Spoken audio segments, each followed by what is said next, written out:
আমাদের মাকে আমরা বলতাম তুমি, বাবাকে আপনি। আমাদের মা গরিব প্রজার মতো দাঁড়াতো বাবার সামনে। কথা বলতে গিয়ে কখনোই কথা শেষ করে উঠতে পারতো না। আমাদের মাকে বাবার সামনে এমন তুচ্ছ দেখাতো যে মাকে আপনি বলার কথা আমাদের কোনো দিন মনেই হয়নি।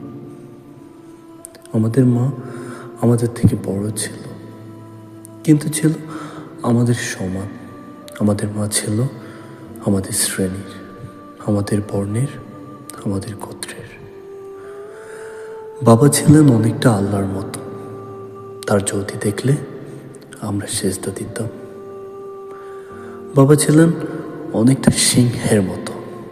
তার গর্জনে আমরা কাঁপতে থাকতাম। বাবা ছিলেন অনেকটা আড়িয়াল বিলের প্রচণ্ড ছেলের মতো। তার ছায়া দেখলেই মুরগির বাচ্চার মতো আমরা মায়ের ডানার নিচে লুকিয়ে পড়তাম। ছায়া সরে গেলে আবার বের হয়ে আকাশ দেখতাম। আমাদের মা ছিল অশ্রুবিন্দু, দিন রাত টলমল করত। আমাদের মা ছিল বনফুলের পাপড়ি, সারাদিন ঝরে ঝরে পড়ত। আমাদের মা ছিল ধান ক্ষেত, সোনা হয়ে দিকে দিকে পেঁচিয়ে থাকত। আমাদের মা ছিল দুধ পাত, 3 বেলা আমাদের পাতে ঘন হয়ে থাকত। আমাদের মা ছিল ছোট্ট পুকুর, আমরা তাতে দিন রাত সাঁতার কাটতাম। আমাদের মার কোনো ব্যক্তিগত জীবন ছিল কিনা আমরা জানি না। আমরা ছোট ছিলাম, কিন্তু বছর বছর আমরা বড় হতে থাকি।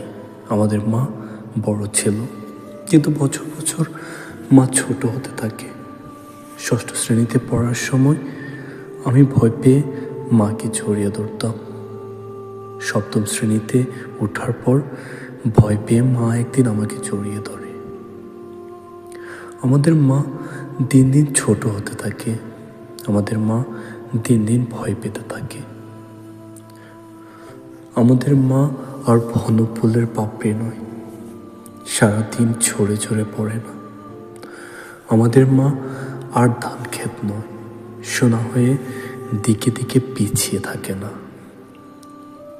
আমাদের মা আর দুধ ভাত নয়, আমরা আর দুধ ভাত পছন্দ করি না। আমাদের মা আর ছোট্ট পুকুর নয়, পুকুরে সাঁতার কাটতে আমরা খুবই ভুলে গেছি।